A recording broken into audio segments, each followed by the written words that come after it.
I'm Lydia Sisson from Mill City Grows, and today I'm going to talk to you about winter gardening.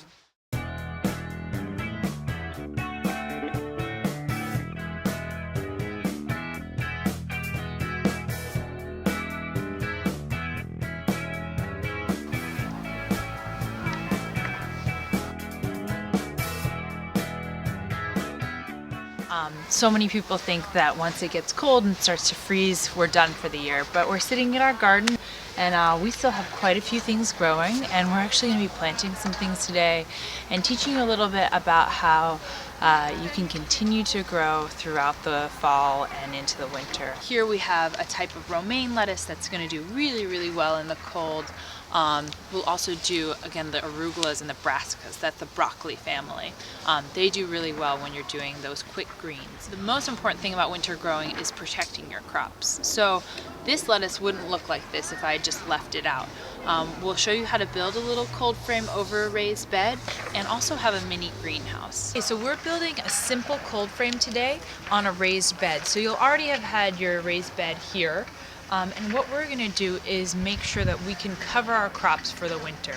All you need is a little PVC. You can get this at Home Depot. You can get a 1/2 inch, is great. And we're going to cut this so that your hoops are going to be a couple feet above your raised bed. You can get these handy dandy little PVC holders. They're like clamps. And you bend your PVC with these clamps onto here. Okay, it's very simple. You do want them to come down enough on your raised bed so that you're actually getting some traction. Okay. In terms of spacing, you just want them probably 3 feet apart is about the biggest width. You want to be able to cover them with a taut piece of plastic or row cover, which I'll show you those two things. So you'll see here we've got about 5 per bed, 1 on either end and then a couple in the middle. As it's getting colder, we want a little bit of a thicker cover than the fabric. Fabric's a great way to get yourself started for the fall, especially when the days are still getting really hot. But when it's getting colder, we want to move to this plastic. This is a really thick greenhouse plastic. It's pretty expensive, but if you take care of it, it can last you many, many years. So this is going to really, really, really warm up everything that's in there by many degrees. For our gardeners, we order a huge roll of greenhouse plastic. It's about $300 for a 200-foot roll. And then we sell pieces off to our gardeners so they can get a more affordable price, because it's really hard to get greenhouse plastic for cheap. Some people, if you're going a little bit more on the DIY, you can use a shower curtain. The clear shower curtains, they'll work. They're not as good. They're not as thick, but they'll work well enough as you're getting started. But the first step when you're doing a cold frame here is to secure one side. Put your plastic on. We talked about doing that with boards.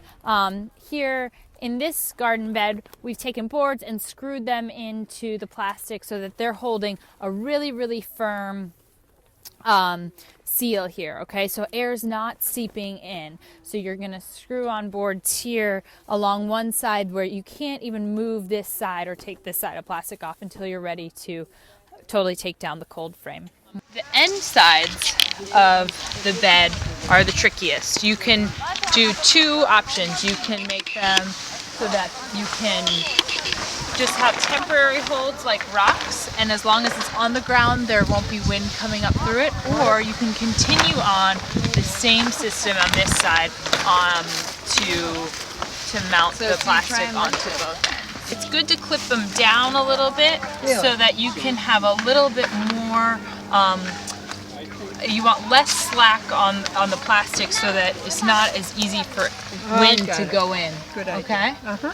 Yeah, so keeping it a little bit lower clip helps not get the air into the tunnel. And so Sheila's got about 5 of these clips that she'll go down the line, and that's enough to keep the wind out of her bed. So that's a pretty good strategy. And so Sheila's going to be growing all winter long here in the Rotary Club Community Garden. And so is our friend Mansfield, who's got a plot over there, and a couple other gardeners. And It's really easy to do. It takes a little bit of time in the beginning to invest in building the structure, but it's definitely worth it. You'll be eating all fall and winter long.